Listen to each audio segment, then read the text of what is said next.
புலிகளின் தலைவர் தொடர்பில் எனக்கு தெரியாது சில்வின் சில்வா.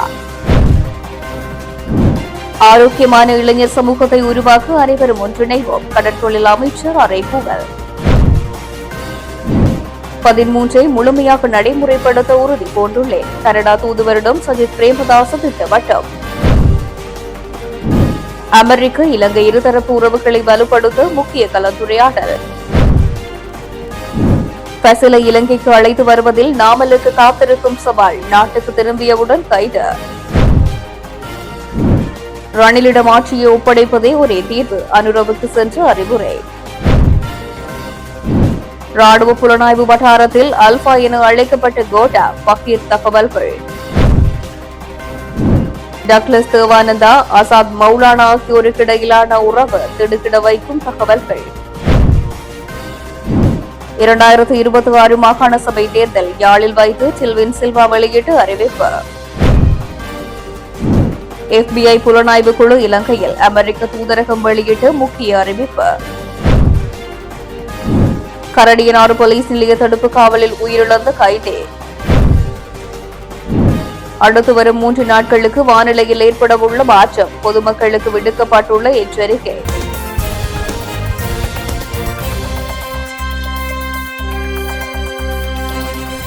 தமிழீழ விடுதலை புலிகளின் தலைவரின் உடலம் தொடர்பில் சரத் பொன்சேகா கூறிய தகவல்களுக்கு நாம் பதில் கூற முடியாது என மக்கள் விடுதலை முன்னணியின் பொதுச் செயலாளர் சில்வின் சில்வா தெரிவித்துள்ளார். யாழ்ப்பாணத்தில் தேசிய மக்கள் சக்தியின் அலுவலகத்தை திறந்து வைத்த பின்னர் ஊடகங்களுக்கு கருத்து தெரிவிக்கும் போது புலிகளின் தலைவரின் உடல் புதைக்கப்பட்ட இடம் தனக்கு தெரியும் என்றும் ஆனால் அந்த இடத்தை நான் கூற மாட்டேன் என சரத் பொன்சேகா கூறிய தகவல் குறித்து ஊடகவியலாளர் ஒருவர் கேள்வி எழுப்பிய போதே அவர் அவ்வாறு தெரிவித்தார். அவர் இதன் பொழுது மேலும் தெரிவிக்கையில் சரத் பொன்சேகா கூறிய கருத்து தொடர்பில் எங்களுக்கு எதுவும் தெரியாது. அத்துடன் சரத் பொன்சேகா என்பவர் அரசாங்கத்தின் பிரதிநிதி அல்ல. அவர் ஒரு முன்னாள் ராணுவ தளபதி மாத்திரமே. அவர் அவ்வப்போது இவ்வாறான கருத்துக்களை வெளியிடுகின்றார். அவரது கருத்துக்களுக்கு நாங்கள் பொறுப்பேற்க முடியாது. எனவே இது குறித்து எங்களால் எந்த ஒரு விளக்கத்தையும் வழங்க முடியாது என்றும் சில்வின் சில்வா தெரிவித்தார். உடல்நலம் பாதிக்கப்பட்டுள்ள வல்வெட்டித்துறை நகரசபை தவிசாளர் கே சிவாஜிலிங்கத்தை தேசிய மக்கள் சக்தியினர் நேரில் சென்று நலம் விசாரித்துள்ளனர். சிறுநீரகம் பாதிக்கப்பட்டு உடல்நலம் பாதிக்கப்பட்டுள்ள கே சிவாஜிலிங்கத்தின் இல்லத்திற்கு கடற்தொழில் அமைச்சர் ராமலிங்கம் சந்திரசேகர், தேசிய மக்கள் சக்தியின் நாடாளுமன்ற உறுப்பினர்களான இளங்குமரன், ரஜீவன் ஆகியோர் நேரில் சென்று நலம் விசாரித்து ஆறுதல் கூறினர். தனது 2 சிறுநீரகங்களும் பாதிக்கப்பட்டுள்ள நிலையில் சிகிச்சைக்காக சுமார் 80 லட்சம் ரூபாய் தேவைப்படுவதாகவும் அதற்கு உதவ வேண்டும் என சிவாஜிலிங்கம் பகிரங்கமாக கோரியிருந்தார். அதனையடுத்து உள்நாடு மற்றும் வெளிநாடுகளில் வசிக்கும் பெருமளவானோர் நிதிகளை வழங்கி வருகின்றார்கள் என்பது குறிப்பிடத்தக்கது.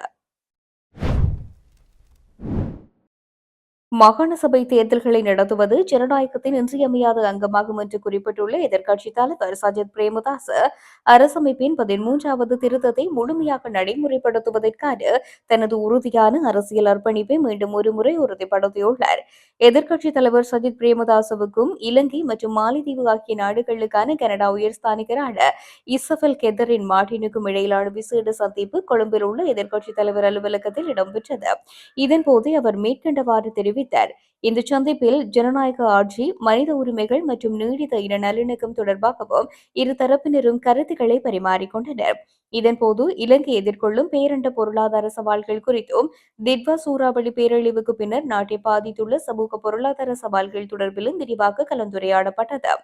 நாட்டில் தற்சமயம் அனர்த்தங்களால் பாதிக்கப்பட்டுள்ள மற்றும் நலிவடைந்த சமூகங்களுக்கு துரித நிவாரணம், மறுசீரமைப்பு மற்றும் வாழ்வாதார மீட்சிக்கு முன்னுரிமை அளிக்கப்பட வேண்டும் என்று எதிர்க்கட்சித் தலைவர் குறிப்பிட்டார். அத்துடன் நாடாக மீண்டும் தலை நிமிர்வதற்கும் சேதமடைந்த சொத்துக்களை புனர் நிர்மாணம் செய்வதற்கும் உலகளாவிய ரீதியில் உதவிகள் கிடைக்க வேண்டும் என்று தெரிவித்த அவர் சர்வதேச நாணய நிதியத்திடம் தான் முன்வைத்த கோரிக்கைகள் தொடர்பாகவும் இங்கு மீண்டும் சுட்டிக்காட்டினார். கனடாவின் வலுவான காலநிலை, நிதி மற்றும் அபிவிருத்தி நடவடிக்கைகள் தொடர்பில் இதன்போது பாராட்டு தெரிவிக்கப்பட்டது.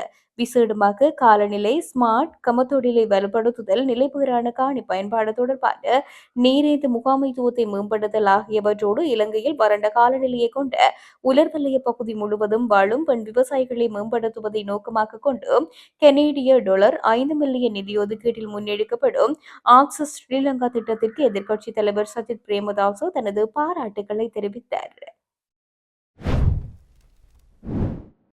வெளிவிவகார அமைச்சர் விஜித ஹேரத் மற்றும் அமெரிக்க ராஜாங்க திணைக்களத்தின் உயர்மட்ட பிரதிநிதிகள் குழுவினருக்கும் இடையில் கொழும்பில் விசேட சந்திப்பு நடைபெற்றுள்ளது.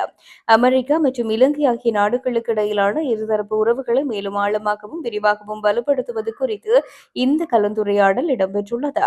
இலங்கைக்கு உத்தியோகபூர்வ விஜயம் மேற்கொண்டுள்ள அமெரிக்க ராஜாங்க திணைக்களத்தின் தெற்கு மற்றும் மத்திய ஆசிய விவகார பணியகத்தின் முதன்மை பிரதி உதவி செயலாளர் நிக்கோல் சூல்திக் மற்றும் தூதரக விவகாரங்களுக்கான பொறுப்பாளர் ஜேன் ஹோவகல் ஆகியோர் கொழும்பில் உள்ள வெளிநாட்டு அலுவல்கள் அமைச்சில் அமைச்சர் விஜித ஹேரதை நேற்று சந்தித்து கலந்துரையாடினர்.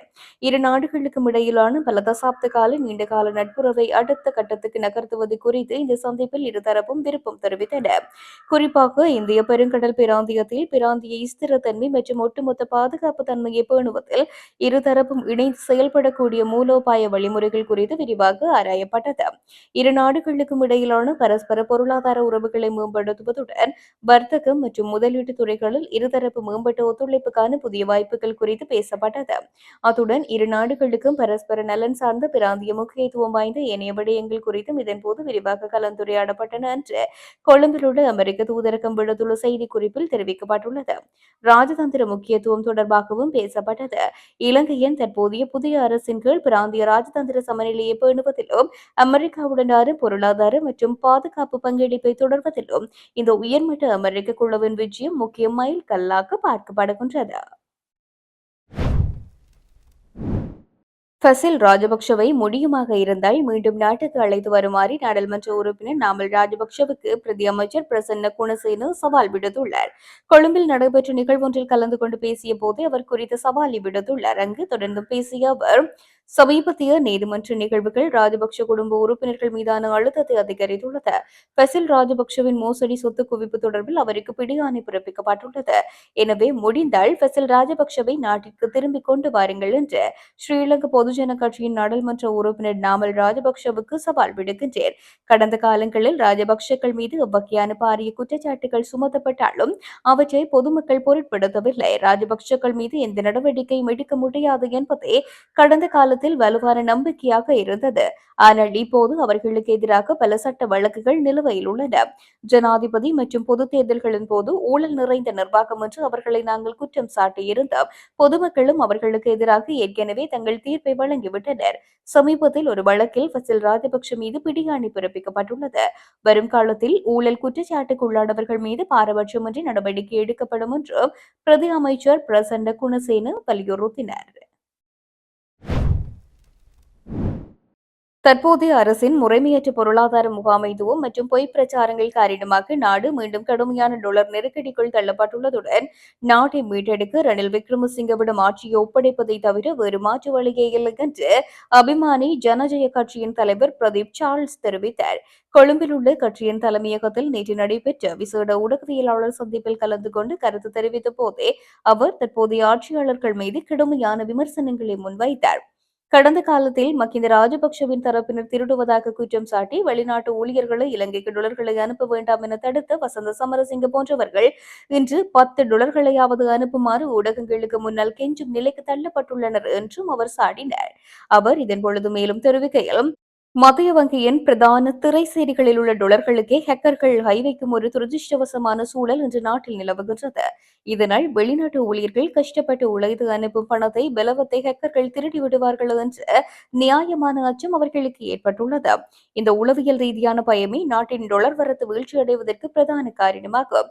ஜனாதிபதி அனுரகுமார திசநாயக்க கடந்த காலத்தில் உகாண்டாவில் பணம் பாதுகாக்கப்பட்டுள்ளதாக கூறியமை, மின்சார கட்டணம் மற்றும் எரிபொருள் விலையை குறைப்பதாக கூறியமை, ஜப்பான் மோட்டார் சைக்கிள்களை வழங்குவதாக கூறியமை உள்ளிட்ட பல பொய்களை சமூகமயப்படுத்தியுள்ளார். பொய் கூறுவதில் ஜனாதிபதிக்கு விருதுகளையே வழங்கலாம். கடந்த காலத்தில் அவர் கூறிய பொய்கள் அனைத்தும் இப்போது அவருக்கு வினையாக மாறியுள்ளதனால் ஜனாதிபதி கடுமையான மன அழுத்தத்துக்குள்ளாகியுள்ளார். நாட்டின் தற்போதைய பொருளாதார பேரழிவிலிருந்து மீள வேண்டுமாயின் நாடாளுமன்றத்தில் உள்ள ஒரே ஒரு பட்டய கணக்கறிஞரான ரவி கருணாநாயக்கவிடம் உடனடியாக நிதி அமைச்சை பொறுப்பளிக்க வேண்டும். டொலர் நெருக்கடியிலிருந்து நாட்டை மீட்டெடுக்கக்கூடிய ஒரே தலைவர் ரணில் விக்ரமசிங்க மட்டுமே என்பதை மக்கள் இப்போது உணர்ந்துள்ளதனால் குறைந்தபட்சம் 6 மாதங்கள் அல்லது ஒரு வருட காலத்துக்காவது நாட்டை மீண்டும் அவரிடம் ஒப்படைப்பதை தவிர வேறு மாற்று வழி இல்லை என்றும் கூறினார். இந்த ஊடக சந்திப்பில் தொடர்ந்தும் கருத்து தெரிவித்த கட்சியின் இளைஞர் விவகார செயலாளர் ரவீந்திரன் சங்கம் தற்போதைய ஆட்சியாளர்களின் ஊழல், திருட்டுத்தனம் மற்றும் முறையற்ற பொருளாதார முகாமைத்துவம் காரணமாகவே நாடு இன்று கடுமையான பொருளாதார நெருக்கடிக்கு உள்ளாகியுள்ளது. வாகனங்களை சட்டவிரோதமாக இறக்குமதி செய்து பல்வேறு மோசடிகளில் ஈடுபட்டதாலேயே டாலரின் மதிப்பு இந்த அளவு உயர்ந்து பொருளாதாரம் முற்றிலும் சீர்குலைந்தது என்றும் அவர் இதன்பொழுது தெரிவித்தார். நாடு மிக மோசமான பொருளாதார வீழ்ச்சியில் பாதாளத்தில் தத்தளித்துக் கொண்டிருந்த வேளையில் அதிலிருந்து நாட்டை பாதுகாப்பாக மீட்டெடுத்தவர் ரணில் விக்ரமசிங்க மட்டுமே என்பதை யாரும் மறந்துவிடக் கூடாது என்றும் அவர் தன்னுடைய உரையில் வலியுறுத்தினார். அசாத் மௌலானாவை கருணா அம்மான் மற்றும் பிள்ளையானுக்கு முதலில் அறிமுகப்படுத்தி அவர்களுடன் இணைந்து பணியாற்றுமாறு குறிப்பிட்டது இபிடிபி கட்சியின் தலைவரும் முன்னாள் அமைச்சருமாறு டக்ளஸ் தேவானந்தா என்று தெரியவந்துள்ளது. வெளிநாட்டிலிருந்து இயங்கும் சிங்கள புலனாய்வு இணையதளம் இந்த தகவல்களை வெளியிட்டுள்ளது. அதில் குறிப்பிட்ட விடயங்களாக அசாத் மௌலானா முதலில் அரசியல் செயற்பாடுகளில் இணைந்து பணியாற்றியது டக்ளஸ் தேவானந்தாவுடன் தான். அசாத் மௌலானாவின் உண்மையான பெயர் முகமது மிக்ரான் முகமது ஹம்சிராகும். அவரது அடையாள அட்டை இலக்கம் 830 43 73 79 என குறிப்பிடப்பட்டுள்ளது. இவர் 2001ஆம் ஆண்டு காலப்பகுதியில் உயர்தரத்தில் சித்தியடைந்து குண்டசாலையில் அமைந்துள்ள விவசாய கல்லூரியில் கல்வி கற்றுக் கொண்டிருந்துள்ளார். அன்றைய காலகட்டத்தில் விவசாய அமைச்சராக பணியாற்றிய இபிடிபியின் தலைவர் டக்ளஸ் தேவானந்தாவை சந்திக்கும் வாய்ப்பு கிடைத்து அறிமுகமாக்கிக் கொள்கின்றார். இதன் விளைவாக அன்று மரமுந்தரிகை கூட்டுத்தாபனத்தின் தலைவராக பதவி வகித்த குணசேகரம் சங்கரனின் செயலாளராக டக்ளஸ் தேவானந்தா ஊடாக நியமனம் வழங்கப்பட்டது. அதன் பின்னர் 2005ஆம் ஆண்டு ஜூன் மாதம் அளவில் டக்ளஸ் தேவானந்தா இந்த அசாத் மௌலானாவை ஒரு குறிப்பிட்ட கலந்துரையாடலுக்காக தனது அலுவலகத்துக்கு அழைத்திருந்தார். ஏனெனில் அந்த காலகட்டத்திலேயே தமிழீழ விடுதலை புலிகள் அமைப்பில் இருந்து பிரிந்திருந்த கருணா அம்மானை பகிரங்க அரசியலுக்கு கொண்டு வருவதற்கான உதவி மற்றும் ஆதரவுகளை பெற்றுக் கொள்வதே இந்த கலந்துரையாடலின் முக்கிய நோக்கமாக இருந்தது. இக்கலந்துரையாடலில் அவருடன் துயவன் என்ற மற்றொரு நபரும் இந்த கலந்துரையாடலில் இணைந்து கொண்டிருந்தார். ஆசாத் மௌலானா சிங்களம், ஆங்கிலம் மற்றும் தமிழ் ஆகிய மொழிகளை மிக நன்றாக எழுதவும் பேசவும் மற்றும் உச்சரிக்கவும் கூடிய திறமை வாய்ந்த ஒருவர். இதனால் இவரை இந்த ஒருங்கிணைப்பு பணிகளுக்காக டக்ளஸ் தேவானந்தா பயன்படுத்தியிருந்தார். எவ்வாறாயினும் இந்த இணைப்பினூடாக ஆசாத் மௌலானா அதன் பின்னர் கருணா அம்மான் உள்ளிட்ட பிள்ளையான் குழுவிற்கு தனது முழுமையான பலத்தை பயன்படுத்தி உதவிகளை வழங்கியிருந்தார். இதற்காக அவருக்கு சம்பளம் வழங்கியது ராணுவ புலனாய்வு பிரிவினரே. இதற்கிடையில் 2005ஆம் ஆண்டு நவம்பர் மாதம் 16ஆம் தேதி மஹிந்த ராஜபக்ஷ ஜனாதிபதியாக பதவியேற்றார். அவர் ஜனாதிபதியாக பதவியேற்பதற்கு முன்னர் 2005 செப்டம்பர் மாதம் 20ஆம் தேதி ஆசாத் மௌலானா, பிள்ளையான் சரண் உள்ளிட்ட சிலர் இந்தியாவுக்கு சென்றிருந்தனர். இந்தியாவில் உள்ள கோவளம் பீச் ரெசார்ட் ஹோட்டலில் கோட்டபாய ராஜபக்ஷவை சந்தித்துள்ளனர். மேலும் கருணா அம்மான், இந்த ஆசாத் மௌலானா, பிள்ளையான் சரண் உள்ளிட்ட சிலர் இரு சந்தர்ப்பங்களில் கோட்டபாய ராஜபக்ஷவுடன் கலந்துரையாடல்களை நடாத்தியுள்ளனர். மஹிந்த ராஜபக்ஷவை எப்படியாவது ஜனாதிபதி தேர்தலில் வெற்றி பெறச் செய்வதற்கும் அந்த வெற்றிக்கு தேவையான ஆதரவை பெற்றுக் கொள்வதற்குமே இந்த சந்திப்புகளின் முக்கிய நோக்கமாக இருந்துள்ளது. இந்த சந்திப்பு நடந்த சந்தர்ப்பங்களில் ஆசாத் மௌலானா தனது உண்மையான பெயரில் தோற்றமளிக்கவில்லை. சுகுந்தன் என்ற பெயரிலேயே இந்தியாவுக்கு சென்றுள்ளார். உயிர்த்த ஞாயிறு தாக்குதல் சம்பவம் தொடர்பான விசாரணைகள் குறித்து நாமல் ராஜபக்ஷ தரப்பு தற்போது பெரும் அச்சமடைந்துள்ளதாக தொழில் பிரதி அமைச்சர் மஹிந்த ஜெயசிங்க தெரிவித்துள்ளார். ஹம்பகாவில் இடம்பெற்ற நிகழ்வொன்றில் கலந்து கொண்டு உரையாற்றிய போதே அவர் மேற்கண்டவாறு குறிப்பிட்டுள்ளார். தொடர்ந்தும் கருத்து வெளியிட்ட அவர், உயிர்த்த ஞாயிறு தாக்குதல் தொடர்பான விசாரணைகள் தற்போது தீவிரமாக முன்னெடுக்கப்பட்டு வருகின்றன. கடந்த காலங்களில் அதிகாரத்தை கைப்பற்றி மக்களின் உயிர்களுடன் விளையாடிய அரசியல்வாதிகள் இப்போது சட்டத்திற்கு பயன்பட தொடங்கியுள்ளனர். நாமல் தரப்பு சட்டத்தரணிகள் கடந்த காலங்களில் பல சந்தர்ப்பங்களில் நீதிமன்றத்தில் மிகவும் அவசரமாக கேள்வி எழுப்பினார்கள். ஆசாத் மௌலானாவின் வாக்குமூலம் எங்கே என்று அவர்கள் தொடர்ந்து கேட்டுக்கொண்டே இருந்தார்கள். ஆனால் இப்போது அந்த வாக்குமூலம் நீதிமன்றத்தில் சமர்ப்பிக்கப்பட்ட பின்னர் அதை பற்றி பேசாமல் சம்பந்தமில்லாத வெற்றி கதைகளை கூறி வருகின்றனர். அவர்கள் செய்த குற்றங்களுக்காக இப்போது சட்டம் அவர்களை துரத்திக் கொண்டு பின்னால் வருகின்றது. இதனால்தான் அவர்கள் தற்போது பெரும் பதற்றமடைந்துள்ளார்கள். உயிர்த்த ஞாயிறு தாக்குதல் விசாரணைகள் எங்கே? வேகம் போதவில்லை, இன்னும் ஒன்றும் நடக்கவில்லையே என்று அவர்கள் எள்ளி நகையாடினார்கள். ஆனால் இப்போது விசாரணைகள் மிகச் சரியான பாதையில் வேகம் எடுத்துள்ளன. முன்னாள் அரசு புலனாய்வு பிரிவின் பிரதானி சுரேஷ் சலே என்பவர் மாத்திரம் இந்த தாக்குதலின் உண்மையான சூத்திரதாரி அல்ல. சுரேஷ் சலே போன்றவர்களை கொண்டு 270க்கும் மேற்பட்ட அப்பாவி கத்தோலிக்க பக்தர்களை கொன்று மேலும் 500க்கும் அதிகமானோரை அங்கவீனமடைய செய்ய அவருக்கு என்ன தனிப்பட்ட தேவை இருக்கப் போகின்றது? இதன் பின்னணியில் ஒரு பாரிய அரசியல் கரம் இருந்தது. பிணங்களின் மீது ஏறி நின்று அதிகாரத்தை கைப்பற்ற வேண்டும் என்ற அந்த பேராசைதான் இதன் பின்னணியில் இருந்தது. அப்படிப்பட்ட கொடூரங்களை செய்த கனவான்கள் தான் இன்று சமூக ஊடகமான எக்ஸ் தளத்தில் பதிவுகளை இட்டு பொதுமக்களின் பணத்தை செலவழித்து பிரான்சுக்கு சென்று விசாரணை நடத்துவதன் தேவை என்ன என்று நம்மிடம் கேள்வி எழுப்புகின்றார்கள். பிரான்ஸ் உள்ளிட்ட நாடுகளுக்கு சென்று சர்வதேச ரீதியில் விசாரணைகளை முன்னெடுப்பதற்கு எவ்வளவு பொதுப்பணம் செலவானாலும் சரி, எவ்வித தயக்கமுமின்றி அதனை செலவு செய்து உயிர்த்த ஞாயிறு தாக்குதலின் பின்னணியில் உள்ள உண்மையான சூத்திரதாரிகளை நாட்டு மக்களுக்கு அம்பலப்படுத்துவதுதான் தற்போதைய அரசாங்கத்தின் பிரதான பொறுப்பாகும் என்றும் தொழில் பிரதி அமைச்சர் மஹிந்த ஜாயசிங்க வலியுறுத்தினார். இவ்வருடம் மாகாண சபை தேர்தலை நடாத்தும் எண்ணம் அரசாங்கத்துக்கு இல்லை என மக்கள் விடுதலை முன்னணியின் பொதுச் செயலாளர் செல்வின் சில்வா அதற்காக வரவு செலவு திட்டத்தில் ஒதுக்கப்பட்ட நிதி அனர்த்தத்துக்கு செலவு செய்துவிட்டதாக தெரிவித்துள்ளார். யாழ்ப்பாணத்தில் நேற்றைய தினம் சனிக்கிழமை மக்கள் தொடர்பு அலுவலகத்தை திறந்து வைத்ததன் பின்னர் ஊடகவியலாளர் மாகாண சபை தேர்தலை இவ்வருடம் நடாத்தும் எண்ணம் தேசிய மக்கள் சக்தி அரசாங்கத்துக்கு இருக்கிறதா என்று எழுப்பிய கேள்வி ஒன்றுக்கு பதிலளிக்கும் போது அவர் மேற்கண்டவாறு குறிப்பிட்டுள்ளார். அவர் மேலும் தெரிவிக்கையில், கடந்த வரவு செலவு திட்டங்களில் மாகாண சபை தேர்தலை நடத்துவதை நோக்கமாக கொண்டு அதற்கான நிதியை நாங்கள் ஒதுக்கீடு செய்திருந்தோம். ஆனால் அவ்வாறு திட்டமிட்டிருந்த போது நாட்டில் பாரிய வெள்ள அனர்த்தம் அதனிடையே இணைந்து பொருளாதார மற்றும் அரசியல் நெருக்கடியான சூழல்கள் உருவாகின. அதனால் வரவு செலவு திட்டத்தில் ஒதுக்கப்பட்ட பணம் அப்படியே இருக்கும் போதே இந்த நெருக்கடி நிலைக்காக மாத்திரம் 500 பில்லியன் ரூபாய்களை ஒதுக்க வேண்டிய கட்டாயம் எங்களுக்கு ஏற்பட்டது. அந்த பணம் தேர்தலுக்காக ஒதுக்கப்பட்டிருந்த பணமாகும். இதன் காரணமாக இந்த வருடத்தில் எங்களால் தேர்தலை நடத்த முடியாமல் போனதுடன் தற்போது புதிய சில சட்ட பிரச்சினைகளும் எழுந்துள்ளன என்றும் டில்வின் சில்வா தெரிவித்தார். இலங்கை திரைசேரி நிதியுடன் தொடர்புடைய இணையவழி திருட்டு குறித்த விசாரணைகளுக்கு உதவுவதற்காக அமெரிக்காவின் FBI குழு ஒன்று இலங்கைக்கு வந்துள்ளதாக வெளியான செய்திகளை கொழும்பில் உள்ள அமெரிக்க தூதரகம் நிராகரித்துள்ளது. இது தொடர்பாக அமெரிக்க தூதரகம் வெளியிட்டுள்ள அதிகாரப்பூர்வ அறிக்கையில், FBI குழு ஒன்று இலங்கைக்கு அனுப்பப்பட்டதாக அண்மையில் வெளியான ஊடக செய்திகள் முற்றிலும் தவறானவை என்றும் அவ்வாறு எந்தவொரு குழுவும் இலங்கைக்கு அனுப்பப்படவில்லை என்றும் தெளிவுபடுத்தியது. அமெரிக்காவின் கூட்டாட்சி புலனாய்வு பணியகத்தின் தொழில்நுட்ப குழு ஒன்று இலங்கையின் நிதித்துறையில் அரங்கேறிய பெரும் இணையவழி திருட்டு சம்பவங்கள் குறித்து விசாரிப்பதற்காக இலங்கையை வந்தடைந்துள்ளதாக தகவல்கள் வெளியாகியுள்ளன. இலங்கை திரைசேரி நிதியில் இருந்து திருடப்பட்ட 2.5 மில்லியன் அமெரிக்க டாலர் மற்றும் அமெரிக்க அஞ்சல் அதிகாரிகளுக்கு செலுத்தப்படவிருந்த 6,25,000 டாலர் நிதி மோசடி ஆகிய 2 பிரதான சம்பவங்கள் தொடர்பாக உள்ளூர் அதிகாரிகளுக்கு பக்கபலமாக நின்று புலனாய்வு செய்யவே இந்த துரித நடவடிக்கை எடுக்கப்பட்டுள்ளதாக தெரிவிக்கப்படுகின்றது. திருடப்பட்ட பணம் அமெரிக்க நிதி அமைப்புகளின் ஊடாக கடத்தப்பட்டு அந்நாட்டின் 2 வெவ்வேறு மாநிலங்களில் உள்ள பல வங்கிக் கணக்குகளுக்கு மாற்றப்பட்டிருப்பது ஆரம்பகட்ட தடமறிதலில் வெளிச்சத்துக்கு வந்துள்ளது. யாழ்ப்பாணம் நெடுந்தீவு கடற்பரப்பை அண்டிய பகுதியில் கடலில் தத்தளித்துக் கொண்டிருந்த தமிழக கடற்தொழிலாளரை நெடுந்தீவு கடற்தொழிலாளர்கள் மீட்டு கரை சேர்த்துள்ளனர். ராமநாதபுரம் பகுதியைச் சேர்ந்த 56 வயதுடைய நபரை மீட்கப்பட்டு நெடுந்தீவு போலீசாரிடம் ஒப்படைக்கப்பட்டுள்ளார். சிறிய படகொன்றில் கடற்தொழிலாளர் ஒருவர் கடலில் தத்தளித்துக் கொண்டு இருப்பதாக நெடுந்தீவு கடற்தொழிலாளர்களுக்கு கிடைத்த தகவலின் அடிப்படையில் தமது படகில் கடலுக்குள் விரைந்து தத்தளித்துக் கொண்டிருந்தவரை மீட்டு கரை சேர்த்தனர். கடும் காற்று காரணமாக கடல் கொந்தளிப்பை அடுத்து தமிழக கடற்தொழிலாளியின் படகு கடலில் அடித்து வரப்பட்டதாக ஆரம்பகட்ட விசாரணைகளில் தெரியவந்துள்ளது. மீட்கப்பட்ட தமிழக கடற்தொழிலாளியிடம் நெடுந்தீவு போலீசார் விசாரணைகளை முன்னெடுத்து வருகின்றனர்.